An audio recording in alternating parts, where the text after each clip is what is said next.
El siguiente espacio es un programa de opinión. Clasificación A, apto para todo público. El análisis, la información, los temas de la actualidad y las tendencias están en una sola frecuencia. Frecuencia Política. Frecuencia Política. En tu radio, en tu compu, en tu celu, en tu tablet, aquí por la señal de Pichincha Universal. Comenzamos. Buenas tardes con todos y con todas. Gracias por estar aquí en una entrega nueva de Frecuencia Política. Este programa que se transmite a través de Radio Pichincha Universal y que usted nos puede encontrar por distintas maneras. Nos puede encontrar en la radio tradicional, siempre queremos tanto a la radio, y para esto 95.3 de FM en Quito, 94.5 en el resto de cantones de Pichincha, particularmente los cantones del noroccidente. También nos puede seguir a través de la página de internet de Radio Pichincha Universal, www.pichinchacomunicaciones.com.es, y evidentemente nos puede seguir también a través de las redes del programa Frecuencia Política. Estamos en YouTube con nuestro canal de Frecuencia Política, suscríbase a él. Estamos en Twitter con @FrecuPolítica y estamos también en Facebook, en la cual hacemos una transmisión también desde nuestra cuenta de Pavel Muñoz Asambleísta. Es decir, varias formas, varios canales desde los cuales usted puede comunicarse con Frecuencia Política, acceder al programa, y no solamente al programa que tenemos hoy, sino a la historia que venimos haciendo de las entrevistas y de las distintas entregas que hemos hecho de Frecuencia Política. Es miércoles 30 de junio, ya lo dijimos, básicamente estamos terminando el sexto mes del año y entramos al segundo semestre de este 2021, que al menos desde mi punto de vista está volando.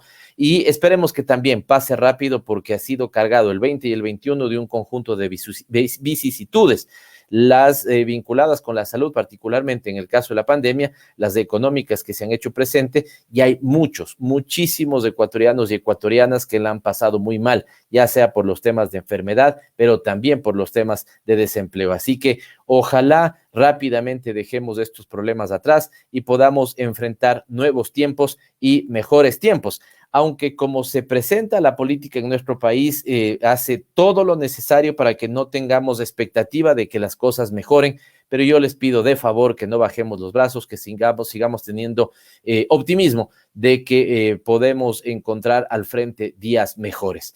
Pero ¿por qué hago este señalamiento de que la política se encarga de bajar el estado anímico de los ecuatorianos y las ecuatorianas? Fíjense en lo que ha venido pasando con Pablo Celi, que dice él es Contralor de la República. Su juicio político está presentado en la Asamblea Nacional, el proponente, y vamos a hablar con él en cualquiera de los próximos programas ya más cercanos al proceso de sustentación del juicio político, para que nos comente cuáles son las causales, cuál es el tipo de indagación política que se requiere. Pero en la semana que cerró, la semana anterior, hubo una discrepancia en la Asamblea Nacional sobre qué juicio político iba primero. Los ecuatorianos sienten la urgencia de que el juicio político de Celi sea el primero en ser analizado, para que después se encuentre su culpabilidad o no en términos políticos. De lo judicial, de lo penal se encargan otras instancias, la Asamblea Nacional se encarga de lo político. Y también estaba presentado, de hecho, en un primer lugar o en primera instancia hace algunas semanas, ¿no es cierto?, el juicio político al exministro de Energía Ortiz. El problema del juicio político pedido para Ortiz es que los proponentes fueron asambleístas en el periodo anterior y ya no son asambleístas. Por lo tanto, había ahí una discrepancia, un debate jurídico, un supuesto vacío de cómo hacer un cambio del proponente. En ese vacío, la bancada de la Revolución Ciudadana, la bancada de Unión por la Esperanza, presenta un cambio del orden del día, o la pretensión de presentar un cambio del orden del día, para que el Pleno de la Asamblea Nacional se pronuncie y no haya ninguna duda, y se deje el juicio de Ortiz en segundo lugar, en el entendido de que el juicio a Pablo Celi es lo más importante. Yo diría, adivinen ustedes quiénes salieron a poner votos contrarios a esa pretensión. Bueno, evidentemente la alianza que en este momento mantiene creo, la fuerza de gobierno, los actores de partidos locales que se han plegado a esa fuerza de gobierno con la alianza planteada por Pachacutic y la Izquierda Democrática, y del otro lado quedaron más bien votos de UNES y algunos votos del Partido Social Cristiano, planteando que sea el juicio político a Celi el que vaya en primer lugar. Ese capítulo pudo ser resuelto o se está resolviendo. La Comisión de Fiscalización ha planteado sin duda alguna que el juicio que primero debe conocerse y sustanciarse es el de Pablo Celi, y creo que esa comisión está en lo cierto porque la ciudadanía esto es lo que está demandando. De todas maneras, de manera muy breve, porque me he quedado picado con estos temas, estoy a punto de plantearle a la producción que hagamos una próxima frecuencia política solamente para el fútbol. Y decía que estoy picado porque quiero motivarles a que al menos este fin de semana sigan las dos copas que se están desarrollando en el un lado del océano la una, en el otro lado del océano la otra. La Eurocopa 2021 y la Copa América, que tiene partidos fundamentales, ¿no es cierto?, para ser vistos este fin de semana. El que más nos interesa a nosotros es el sábado a las 8 de la noche, donde Ecuador enfrentará a Argentina, una Argentina que entra holgada y un Ecuador que pasa con las justas, como se solía decir o como se suele decir, ¿no es cierto?, con las uñas clasificó Ecuador. Por eso le toca jugar con uno de los duros, de los equipos duros clasificados, pero ahí también tienen el cotejo que va a haber entre Brasil y Chile. Esto básicamente fue hace algún tiempo una final, así que vamos a tener gran fútbol. Pero yo al menos estoy encantado con los partidos que hemos podido ver, bueno, lo poco que podemos ver en algunos casos de los partidos de la Eurocopa, pero el partido Croacia-España, un partido vibrante, emocionante de principio a fin, lo mismo que el de Francia-Suiza, y este fin de semana también tenemos partidos de lujo, tanto en Europa como en América, para poder disfrutar del que se conoce o el que se llama como rey de los deportes. Estos los dos temas que quisiera poner en el mensaje introductorio, y lo más importante es hacer el anuncio de quién nos acompañará en Frecuencia Política. Es Luis Reina, Lucho Reina, como lo conocen sus cercanos, es concejal del Distrito Metropolitano de Quito, en representación en ambos periodos por las 33 parroquias rurales que tiene Quito, y estaremos conversando con él en nuestro segmento Dialogando con sobre los retos que tiene Quito. Nos queremos salir un poco de esta discusión de quién queda en la alcaldía, si Yunda, si Guarderas, y más bien nosotros queremos darle importancia prioritaria a cuáles siguen siendo las urgencias de la capital. Eso tendremos en nuestro próximo segmento. Acompáñenos a Dialogando con. Los protagonistas de la información aquí en nuestra cabina. En Frecuencia Política. Dialogando con. Muchas gracias por mantenerse con nosotros. Estamos en Frecuencia Política y lo habíamos anunciado. Este es nuestro segmento Dialogando con, en esta ocasión con Luis Reina, concejal reelecto por Quito de la Revolución Ciudadana, representando a las parroquias rurales. Por si usted no lo tiene claro, Quito es una capital, un distrito metropolitano de amplia extensión. Y así como tiene una zona urbana absolutamente consolidada y un crecimiento a los valles que es cada vez más notorio, Quito tiene 33 parroquias rurales. En estas 33 parroquias rurales está, por ejemplo, Puembo, está, por ejemplo, Calderón, está el caso de Conocoto, está el caso de Yaruquí, está el caso de Pintag, y en realidad tenemos 33 parroquias rurales. Luis Reina representa a esas parroquias, ya nos contará también algo de esto. Él fue administrador zonal en el municipio de Quito también, en la administración. ¿Qué administración fue, Luis, antes de saludarte? La zona Calderón, la zona Calderón, que está compuesta por la parroquia de Calderón más Llano Chico. No, y gracias por la invitación, un buen programa. No, aquí a ti agradecerte, Luis, por ser parte de Frecuencia Política y comentar lo que está pasando aquí en la ciudad. Pero déjame incluso empezar por la parte más humana, Luis. Siempre hacemos un poco, Luis o Lucho, te diré, nos conocemos, gran cariño para Lucho, amigo también de esta casa. No naciste en Quito, Luis, tú naciste en el Carchi. ¿A qué edad llegaste acá a vivir a Quito? ¿Qué te trajo? ¿Fueron los estudios? ¿Ya viniste antes? Cuéntanos un poco eso. Luis Reina en Dialogando con aquí en Frecuencia Política. De verdad no había venido a Quito cuando más había avanzado hasta Ibarra, acompañando a mi padre que cultivaba papas y yo me subí en la parte de donde viene la carga y venía observando todo el paisaje.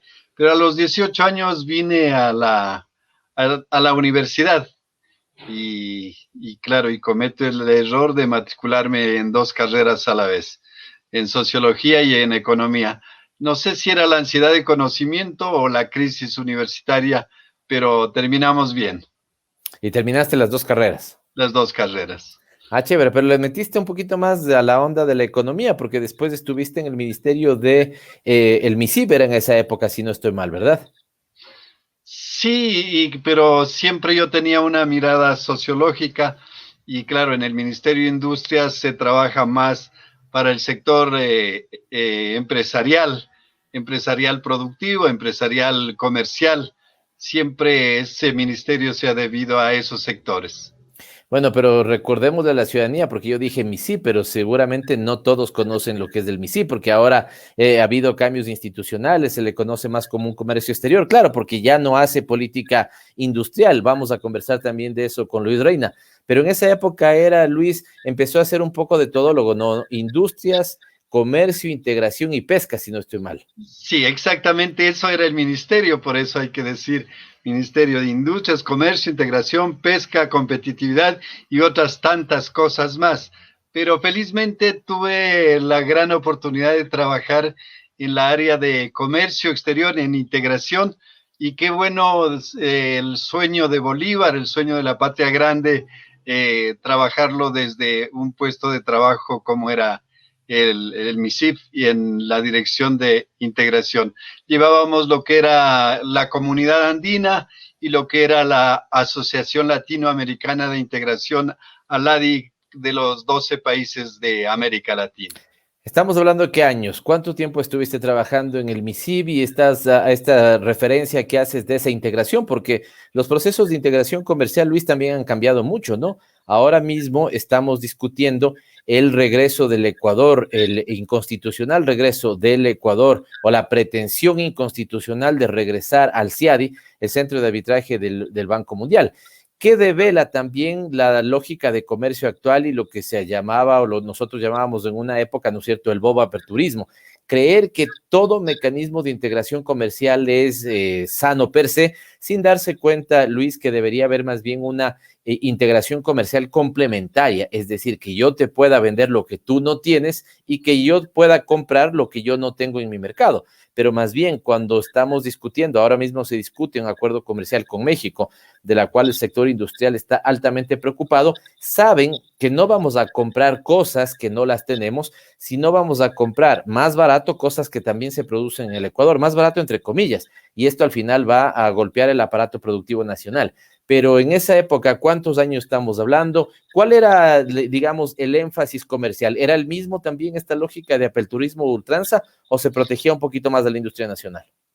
A ver, estamos hablando de los 90, donde inclusive teníamos unos aranceles que llegaban hasta el 100% y algunos productos con una protección infinita que era prohibido importar. Y entonces, en ese marco, entrar en una integración complementaria dentro de la comunidad andina era súper importante porque se hacían unas asignaciones de producción a cada uno de los países y se complementaba. Y comenzaba, como eran inicios del proceso de integración, no necesariamente era el total cero arancel. Este proceso de la integración, yo digo que ha sido súper lento y a veces de espaldas entre nosotros mismos. ¿Por qué? Porque se trataba de un programa de liberación, como se denominaba, ir rebajando el arancel de esas alturas, de 100, de 50, bajarle 10 un año, 10 el otro año y así sucesivamente. Y después la gran lista de excepciones, es decir, los productos que no entraban en los acuerdos. Pero creo que era importante, fue importante en un proceso de asignación de producciones bajo el concepto cepalino y de afianzar una industria, por ejemplo, la industria de las llantas en Cuenca, ¿no es cierto? La Escuadrilla Andina de Máquinas y Herramientas en Quito y así sucesivamente. Después el programa automotor, donde también se asignaban el ensamblaje de los vehículos según el país. Entonces en un país los Toyota, otro país los Mazda y otro país otra marca. Recuerdo que Chevrolet en ese momento, por ejemplo, determinaba que en Ecuador se ensamblaban 2, 3 modelos, en Venezuela se ensamblaban otros 2, en Colombia otros 2. Pero tal vez, Luis, me atrevo a preguntarte, no conozco mucho de esos años, de esa materia en esos años, pero tal vez esto de alguna u otra manera permitía que todos ganen un poquito, ¿no? Hoy, en cambio, fíjate, el ejemplo que yo ponía, que lo voy a recuperar, lo dije también en este programa la semana anterior, México en un solo día produce en términos de ensamblaje automotriz lo que el Ecuador produce en todo el año. Y claro, ahora está preocupada la industria automotriz nacional porque el pequeño ensamblaje de autos que se hace aquí, si firmas tú sin proteger esa industria con México, me refiero al acuerdo comercial, te van a inundar los carros, ¿no es cierto?, venidos de México con ya liberalizados de aranceles. En principio, el consumidor se verá, entre comillas, beneficiado, pero la economía en su conjunto se ve fuertemente golpeada, porque vamos a tener entonces un proceso de desinversión seguramente en esos sectores, evidentemente desempleo y los problemas que ya sabemos trae esta lógica de aperturismo o bobo-aperturismo, Luis. Lo que pasa es que también vivíamos un exagerado proteccionismo y ya les digo, aranceles de 100%, prohibido importar, y es más con unas normas técnicas a cumplirse que era una restricción total al comercio. Por lo tanto, bajar eso significaba de verdad entrar en un proceso de mejoramiento y de relacionamiento comercial. En primera instancia resultaba que era un proceso de apertura meramente de beneficio comercial, empresarial, para después entrar también en políticas de carácter social, armonizar la política laboral a fin de posibilitar el libre flujo de los trabajadores, posibilitar una armonización en requisitos y procedimientos para la educación, que era un procedimiento, que era una profundización ya de la integración, de pasar de la integración comercial a una integración social de los pueblos, también hacer integración cultural de universidades. Era un proceso interesante. Yo lamento, y el mejor proceso de integración que pudimos vivir era el proceso de propuesta de UNASUR. Y creo que yo tenía muchas esperanzas porque ya tenía una visión de totalidad. Inclusive, por ejemplo, allí la producción de medicinas en este tiempo de pandemia hubiese sido súper útil. La articulación entre los ministerios de salud para generar esa política de división de la producción, en qué se especializa un país y cómo nos complementábamos y hacíamos la verdadera competencia a otras transnacionales de fuera del territorio. Pero creo que hay que retomar, creo que los pueblos vamos a estar interesados en fortalecer la integración social, la integración económica también, la integración comercial también, y entrar en ese proceso de complementariedad y de desarrollo industrial. Recordemos que la acumulación originaria en los países de América en el colonialismo se impidió y se prohibió el establecimiento de industrias textiles, se prohibía el comercio a fin de garantizar que la colonia, que España, sea la que nos venda la industria textil, aquí cuando más llegábamos a los obrajes.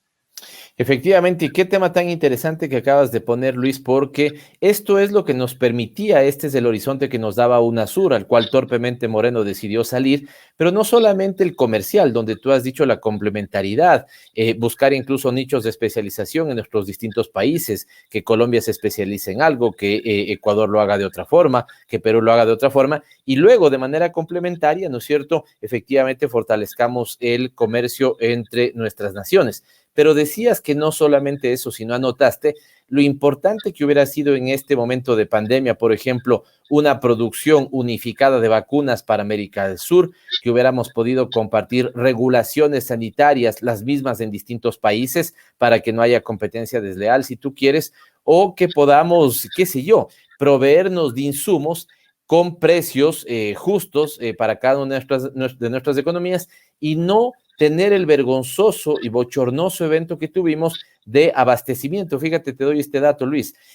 Hace 2 días le recibimos a una delegada de la ministra de Salud y nos decía que en el año 2020 le hemos pedido a ellos, las nuevas autoridades, que nos den informe de qué es lo que recibieron de Moreno para poder evaluar el informe que presentó Moreno, el impresentable informe, ya hablaremos de eso en Frecuencia Política, el impresentable informe que presentó Lenín Moreno a la Asamblea, y nos daban un dato, que en el año de la pandemia, el 2020, Luis, se abastecieron en 125%. Supuestamente los hospitales estaban abastecidos en 125%. Eso significaba que estaban mal planificados porque te abasteces al 100%, no al 125%. Y cuidado, se hayan abastecido, ¿no es cierto?, en materiales que tuvieron sobreprecio, desde indumentaria hasta bolsa para cadáveres. Así que qué buen punto el que ha señalado Luis, y perdóname que me haya extendido un poquito en esto, pero a la ciudadanía llevémosle entonces, van a decir, a ver, Lucho y Pavel quieren hablar de Quito, pero empiezan a hablar de que Lucho nació en el Carchi, venía, ¿no es cierto?, vino a estudiar aquí, luego se dedicó a los procesos de integración comercial en los años 90, ¿cuándo te entra el bichito de trabajo y amor por Quito? ¿Cuándo y cómo? Yo creo que compartí de mi madre, una campesina, y ella era una dirigente. Solo para graficarte, yo crecí y así era mi país para que lo comprendamos. Yo crecí donde no teníamos agua entubada, el agua iba por unas acequias por tierra, no tenía energía eléctrica, por lo tanto escuchar una radio tenías que poner pilas, no tenías energía eléctrica, no tenías alumbrado, tenías que estudiar durante el día, y si no teníamos unas lámparas de queroseno o Petromax, no tenía acceso vial a donde yo vivía, no había carreteras, y por si acaso no podía ni utilizar ni la bicicleta, porque como era camino de herradura y el Carchi es súper quebrado, y cuando los caballos van dejando un sistema de gradería, y entonces no puedes utilizar la bicicleta. En ese espacio. Mi escuela te estás justificando de por qué vos no fuiste Richard Carapaz. Claro, si yo hubiese querido. Mi escuela era unidocente, éramos 30 alumnos, 5 por cada grado. Creo que aprendí a ser docente en ese entonces.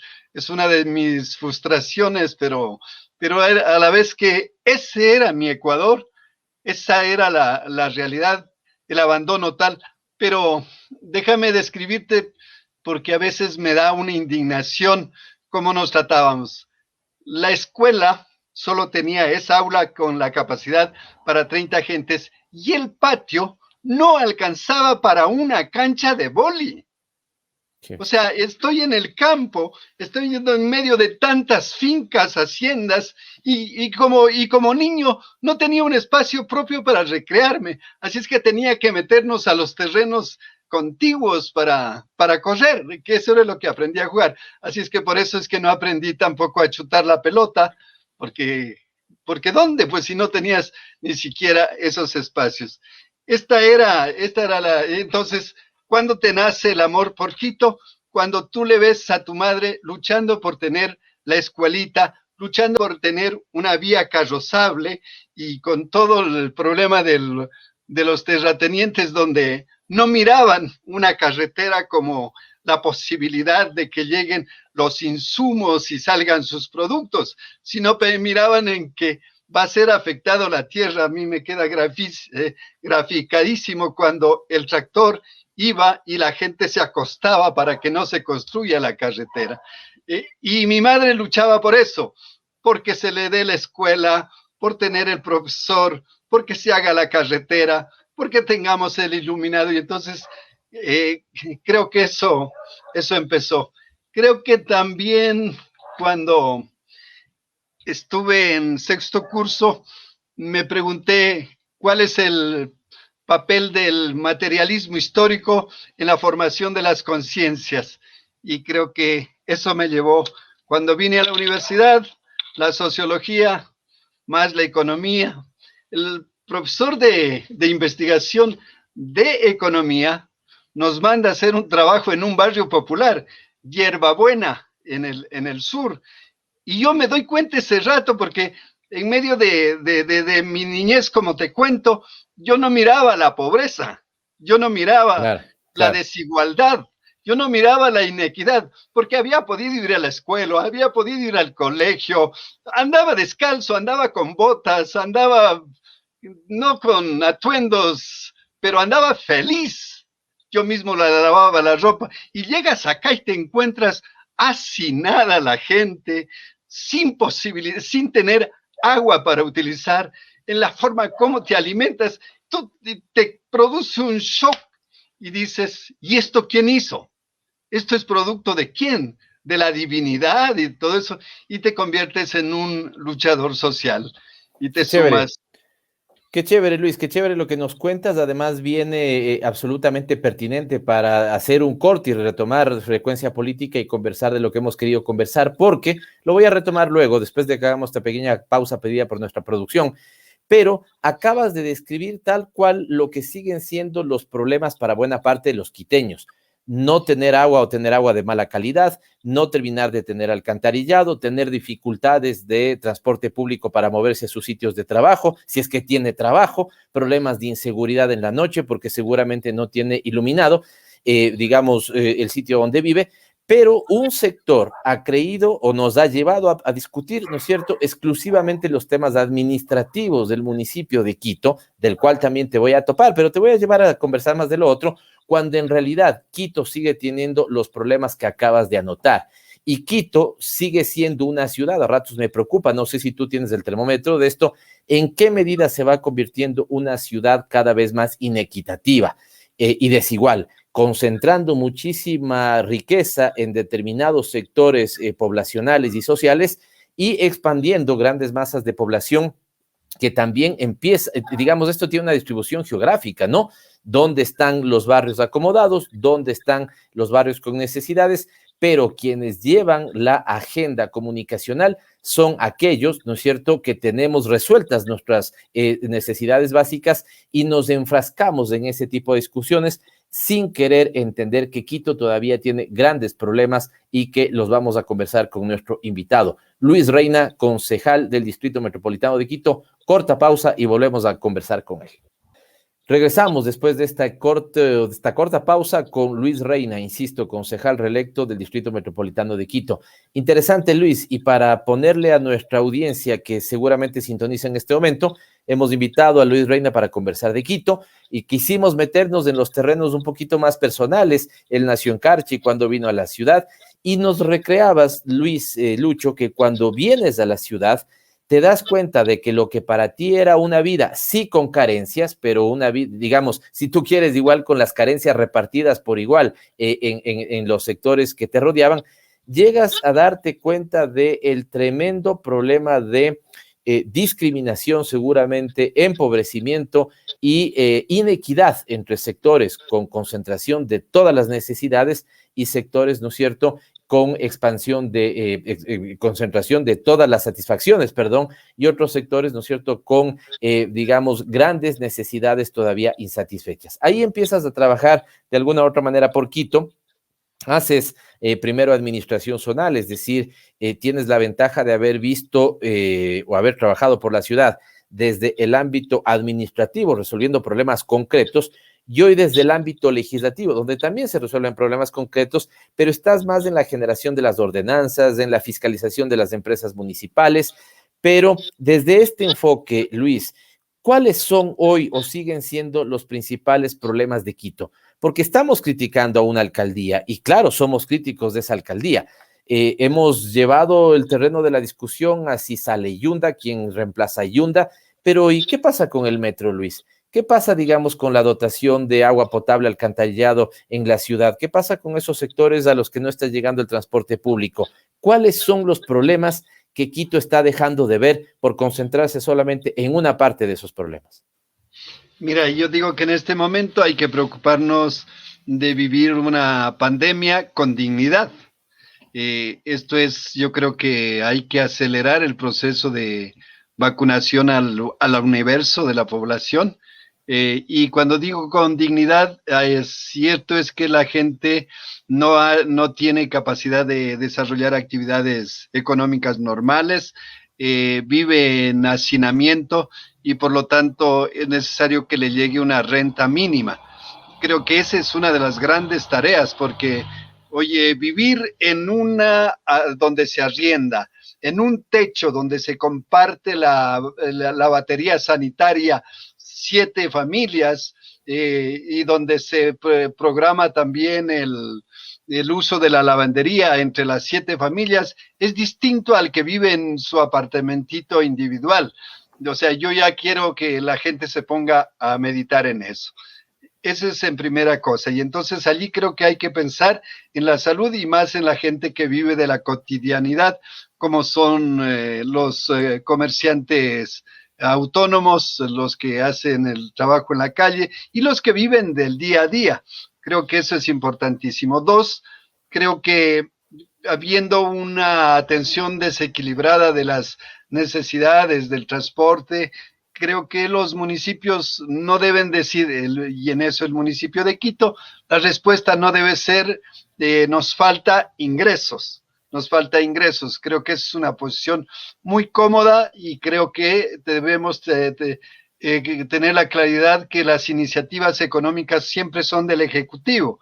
El presidente de la República es el que puede presentar modificaciones tributarias, presupuestarias. El alcalde es el que puede presentar al Consejo, pero allí yo creo que es necesario fortalecer la capacidad de tener ingresos propios y claro, el que tiene más, pague más, porque la respuesta que dan los alcaldes y el alcalde de Quito es eso, no hay plata y por lo tanto se retrasa el asfaltado, el alcantarillado, la dotación de los servicios a los barrios. Creo que ese es súper importante.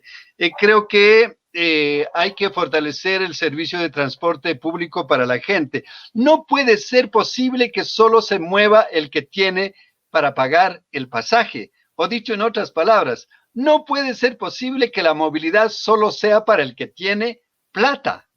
Tiene que ser también un derecho a la movilidad. La gente tiene que llegar a su centro de estudio, tiene que llegar a su lugar de trabajo y tiene que tener su movilidad asegurada. Y en eso hay que pensar que en el mundo hay una participación de parte del gobierno central en financiar el transporte público. En este momento, para que entre a funcionar el metro de pasada, el único modelo de gestión tiene que ser administrado directamente por los ecuatorianos, por los quiteños y no puede ser delegado a nadie más. Se puede contratar todo el asesoramiento. El trole ya lo hicimos así. Oye, lo del trole yo los invito a meditar.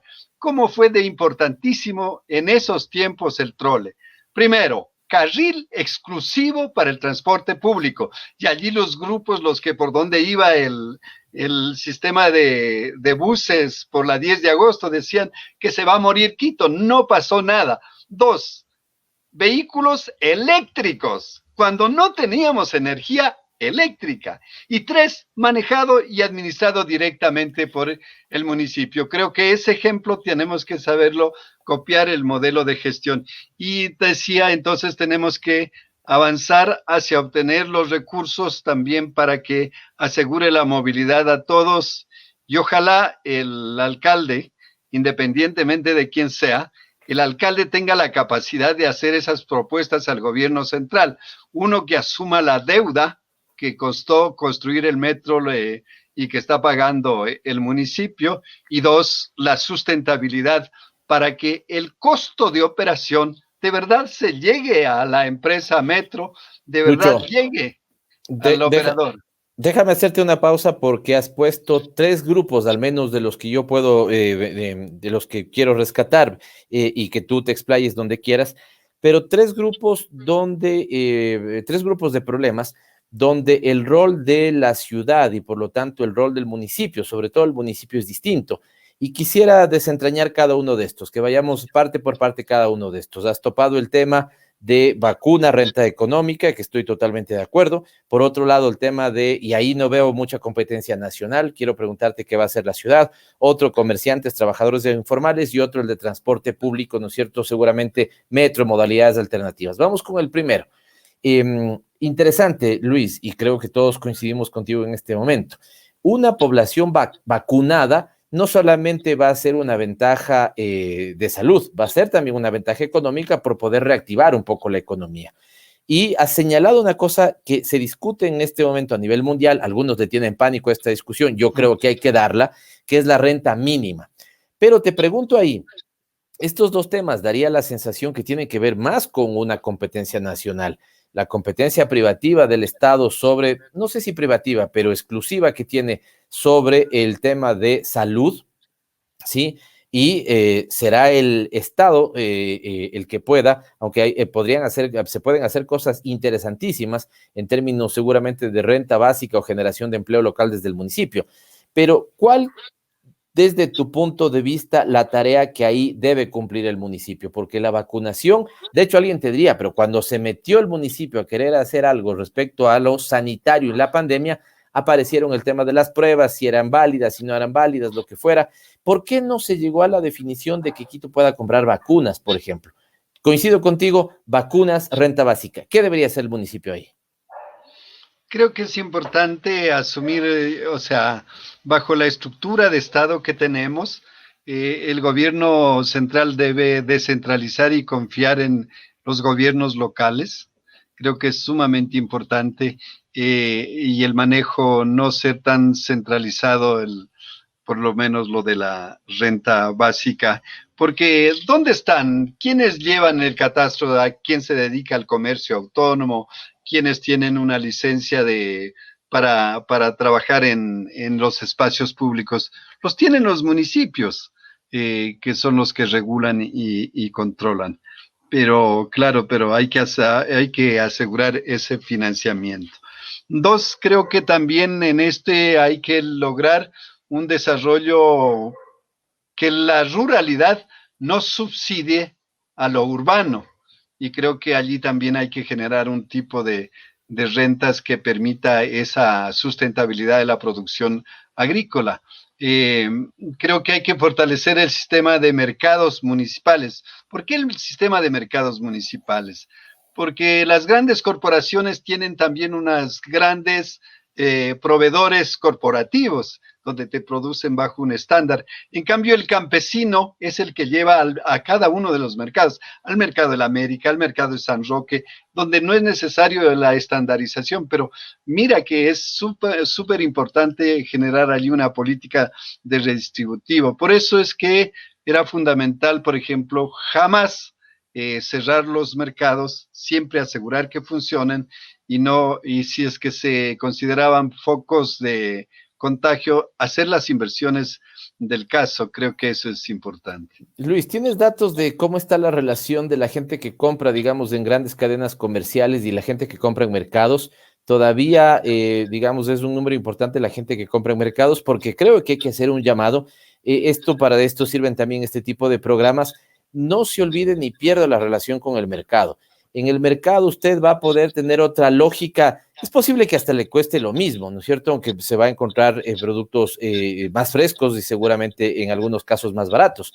Pero, ¿cuál es la importancia de comprar en los mercados, Luis? Los productores a los que estás canalizando, la propia, digamos, a quienes les estás comprando, las personas, los comerciantes en los mercados, ¿por qué la importancia? Y no sé si tienes el dato, tal vez para Quito, ¿qué está pasando con la relación compras en grandes tiendas de supermercados y compras en, digamos, el mercado de cada una de nuestras localidades, sea Iñaquito, sea Chiriacu, sea, qué sé yo, San Roque, cualquier mercado?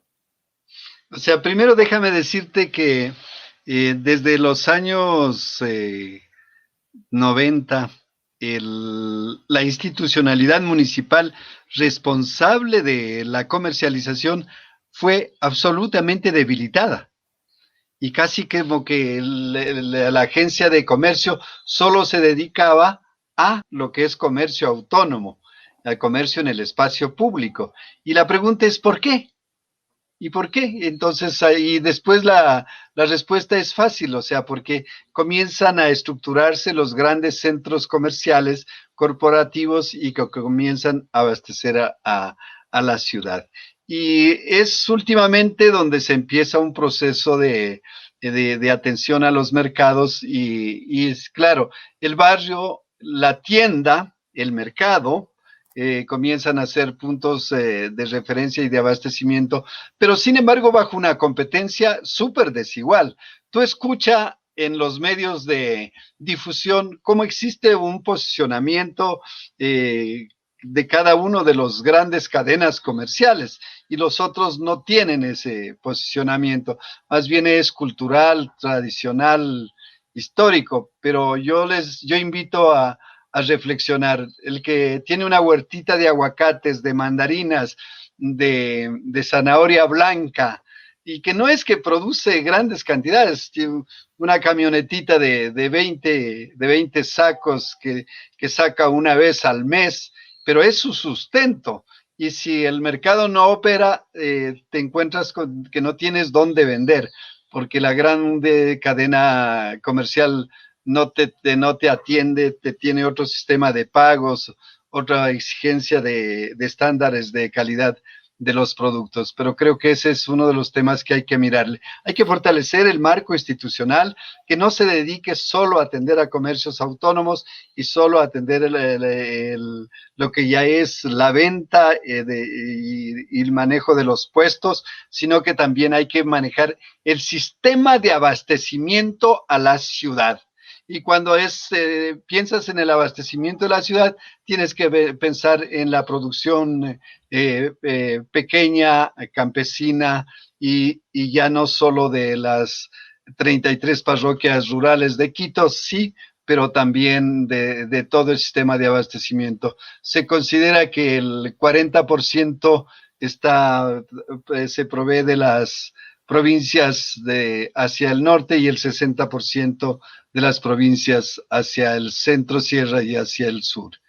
Terminemos este punto donde decidimos hablar un poco de vacunas, renta mínima. Nos hemos pasado ya al ámbito, desde renta mínima al ámbito económico, y topemos algo más adelantito de trabajadores autónomos. Pero déjame hacerte una pregunta de un tema interesante que lo acabas de decir y que, claro, a ratos no estamos necesariamente, no pensamos en esto. Pero claro, cuando hoy vemos la propaganda en la televisión de una pasta dental, por ejemplo, antes, yo me acuerdo de pequeño, incluso la propaganda decía o en su tienda del barrio, ¿no es cierto? La puede encontrar en la tienda, pero hoy la propia propaganda hace referencia a que la compra se hace, por ejemplo, en un supermercado. Y evidentemente te están llevando, ¿no es cierto?, hacia dónde, cuál es el parámetro, el patrón de consumo que quieren plantearte. Pero ¿por qué entonces ahí el municipio no se plantea, no va a competir, no tiene las posibilidades para hacerlo en igualdad de condiciones, pero por qué el municipio ahí no se plantea, por ejemplo, un programa de promoción que entre también a esos espacios, a la radio, tienen sus espacios municipales, pero que entre a disputar espacio en la televisión, ya no haciendo propaganda por ninguno de los mercados en particular, sino por la red de mercados de Quito, por la red de tiendas de Quito? ¿Por qué estas cosas no se las ve? ¿Falta iniciativa? Efectivamente, ahí vemos un alcalde que no tiene la iniciativa para plantear eso. Esta es la historia desde los 90. Lo que yo me doy cuenta es que las alcaldías y la área de política económica, comercial, han sido controladas por las grandes corporaciones. Por eso es que no existe esa gran política de fortalecimiento, de promoción, de inversión del sistema de provisión directa, más de comercio más corto, la intermediación y también la promoción y la inversión para mantener unos mercados dignos. Y después, claro, las propias corporaciones, al hacer el abandono, generan un sistema que genera terror, porque la organización en los mercados no resulta ser la más confiable. Pero todo eso es lo que hay que mover ahora, democratizar la economía de la ciudad. Democratizar la economía de la ciudad. Esta es la voluntad. El rato decía, hay que tener recursos propios para eso, para invertir en los mercados. Hay que tener recursos propios, incrementar los recursos propios también para hacer las obras directas y democratizar la inversión pública para beneficio de la gente de la ciudad. Pasemos a este segundo campo, ya nos van a quedar 10 minutos de entrevista, no quiero dejar el tema del transporte público y preguntarte específicamente del metro, y evidentemente toparte las cerezas al pastel, ¿no? Que será más o menos tu previsión de qué es lo que puede pasar ya con la alcaldía como tal. Pero crecimiento de comercio en sectores, en espacio público y trabajadores autónomos. ¿Qué es lo que está pasando, Luis? Claro, a veces el problema, Quito es una inmensidad, ¿no? Y a veces nosotros tenemos solamente y ahora en pandemia menos, más agravado aún. ¿Qué te quiero decir con esto? Que un muchacho, por ejemplo, que pueda vivir en el condado y estudiar en la Universidad Católica, es ese su espacio de referencia, no se mueve más en la ciudad, pero la ciudad es una ciudad grande, con, digamos, importantes centros comerciales en todo lo que supone el Distrito Metropolitano de Quito. ¿Qué se está haciendo sobre trabajo autónomo? Da la sensación que tenemos una explosión, evidentemente, sobre el derecho de trabajo de trabajadores autónomos, comerciantes en calle. Mucha gente entiende la dinámica y colabora, incluso les compra a ellos, pero hay otros que llegan a más bien a encontrar un entorpecimiento de sus actividades por, digamos, esas actividades. ¿Cómo está ahí el debate en la municipalidad? Bueno, pero primero déjame decirte, a ver, el debate es entre una exigencia de control total, de evitar que exista vendedores en los espacios públicos, en las calles. Esta es una posición, y los otros en un proceso de regulación y de permitir debidamente controlado y regulado también las actividades en los espacios públicos, pero se da. Pero la pregunta es... Perdón, una cosa, cuando dices este debate, en ambos lados hay un reconocimiento de que sí hay un tema que, digamos, hay una problemática ahí, se está generando una problemática. Claro, hay una conciencia de que tenemos vidas sociales y que son sus únicas fuentes de ingresos. El cómo solucionarlo y cómo tratarlo es distinta. Entonces, los unos dicen, mi barrio no puede ser objeto de comercio autónomo y en las calles. El transporte público, y asocian a inseguridad, tampoco puede ser objeto de comerciantes autónomos. Y lo que se ha podido avanzar, y esto es un poco en términos de democratizar el uso del espacio público, es de regular. O sea, qué producto se puede vender, quiénes pueden vender, que estén debidamente identificados, que no es que ingresen de manera desordenada a ese tipo de actividades. Pero yo creo que hay que decir, ¿por qué existen comerciantes autónomos? ¿Y quién gana con el comerciante autónomo? Primero, porque el aparato productivo no tiene una capacidad de empleo, y la gente busca una fuente de actividad económica. Por lo tanto, creo que es también una cuestión macroeconómica, y ojalá, a mí se me parte el alma yo cuando entro a ese proceso de regulación, cuando veo que se puede incautar o no se puede incautar, a quién infringe lo que está permitido y lo que no está permitido. Es bastante complejo. Yo no logro ponerme de lado más que del comerciante autónomo. Pero creo que eso hay que generar una ciudad, hay que generar un país con capacidad de absorción de pleno empleo. Y segundo, creo que ya para los comerciantes que necesariamente se dedican a eso, hay que por lo menos posibilitar unas dos cosas. Una vida digna en términos de que tenga acceso a la salud. Ojalá pudieran tener acceso a la seguridad social. Creo que esa es una de las grandes tareas de la equidad, y entonces no solo es que le emito el carnet para que pueda desarrollar su actividad, sino también le permito el acceso a la salud por lo menos, por lo menos. Bueno, este es uno de los retos nacionales más importantes, ¿no? Alrededor de la transformación de la seguridad social, ¿qué hacer con el aseguramiento del trabajo del trabajador autónomo, que evidentemente, trabajador y trabajador autónomo, que evidentemente no puede no ser sujeto de derechos y del derecho de la seguridad social, así como del trabajo? Me queda poquito tiempo, Luis, interesante la conversación, se nos ha ido volando el tiempo. Tengo 4 o 5 minutos y déjame administrarlo en 2 preguntas. Corta la pregunta y ojalá corta la respuesta para poder comentarte 2 cosas más. Como en la canción, ¿y el metro para cuándo?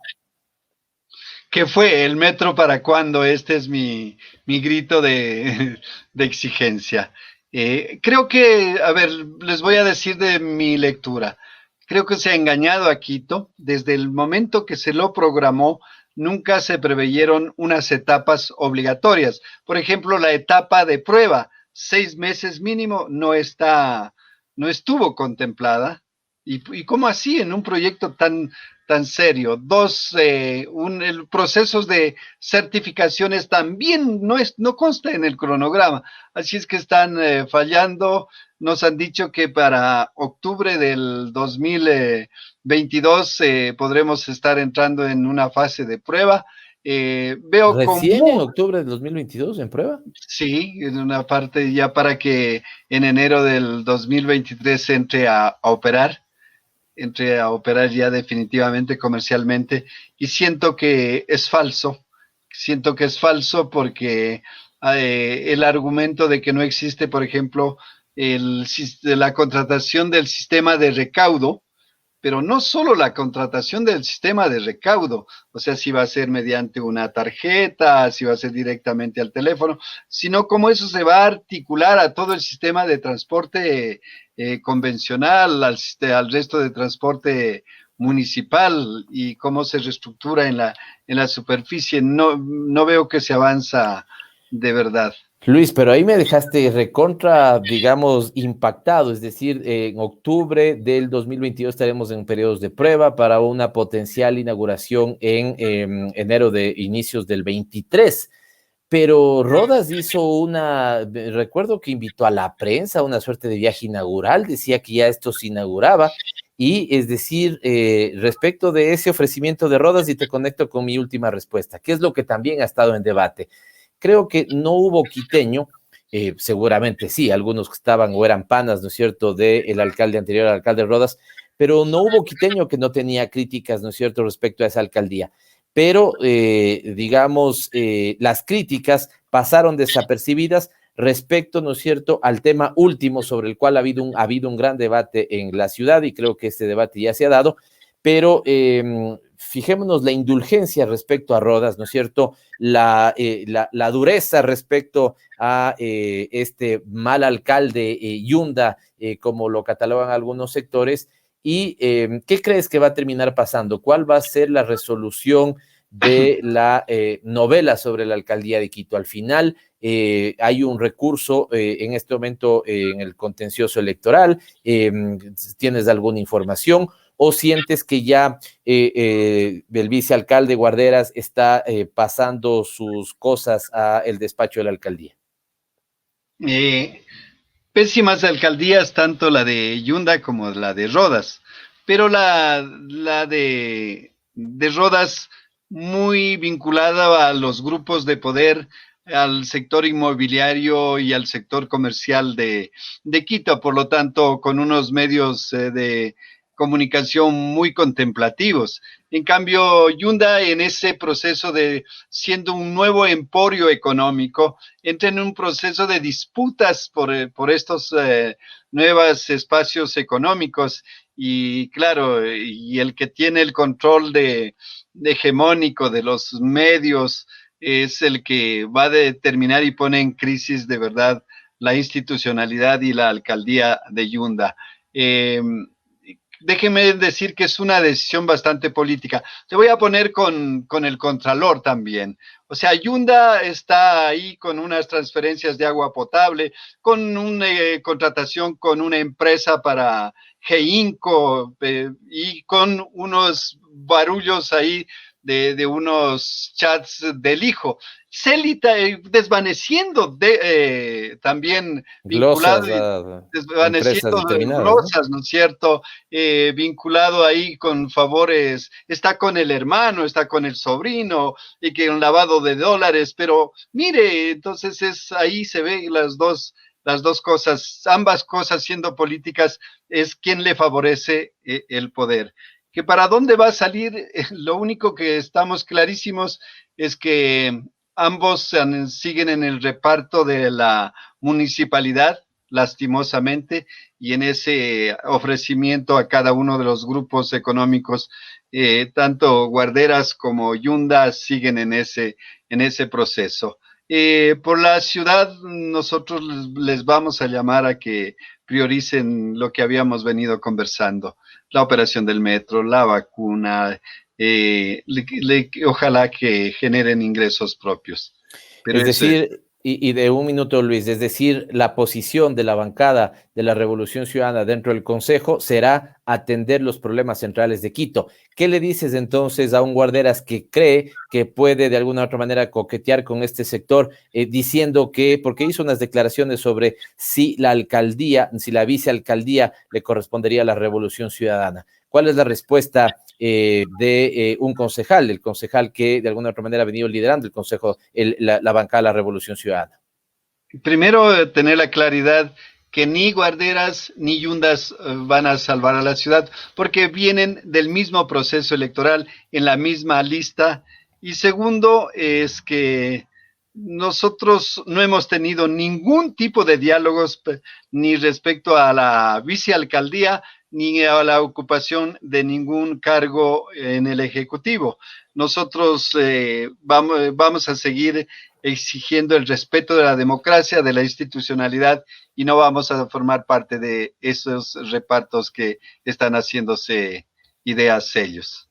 Efectivamente, y conocimos que en las próximas horas, la bancada legislativa de Quito de la Revolución Ciudadana dará una rueda de prensa para contestar a esa declaración que habría dado Guarderas diciéndole: ¿usted cree que están pensando en la vicealcaldía? No, nada que ver. Entiendo que harán el pronunciamiento que tú has señalado, Luis, de atender las verdaderas necesidades de Quito, y para eso no se necesita estar en ningún espacio de poder, sino reclamar y fiscalizar que sea bien atendida la ciudad.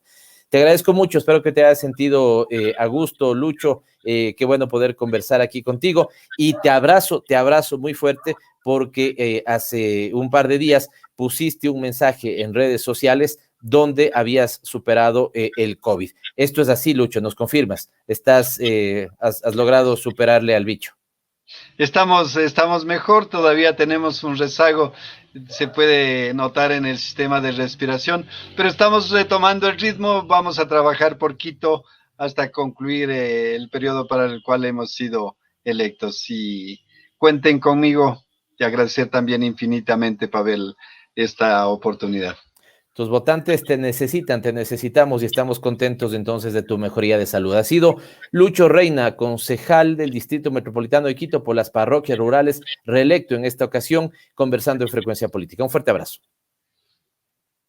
Y hemos llegado al fin de Frecuencia Política. Muchas gracias por seguirnos, gracias por estar conectados a nuestras redes sociales, tanto en la radio, aquí en Radio Pichincha Universal, como en las redes sociales que tiene el programa, que tiene la radio, y lo que hacemos, la transmisión que hacemos también en la transmisión de Pavel Muñoz, asambleísta. Usted puede seguir este programa. Hoy hemos hablado un poquito del elemento y el caso de Celi, que tanto le preocupa a la ciudadanía. Algo hemos pellizcado sobre la gran Copa América que se está disputando, pero la maravillosa Eurocopa 2021, y hemos tenido una interesante discusión con Luis Reina sobre los problemas que en este momento enfrenta la capital de la República. De esto y más seguiremos hablando aquí en Frecuencia Política el próximo miércoles. Nos vemos, un fuerte abrazo para todos y para todas. Gracias por acompañarnos. Aquí termina Frecuencia Política. Hasta la próxima semana.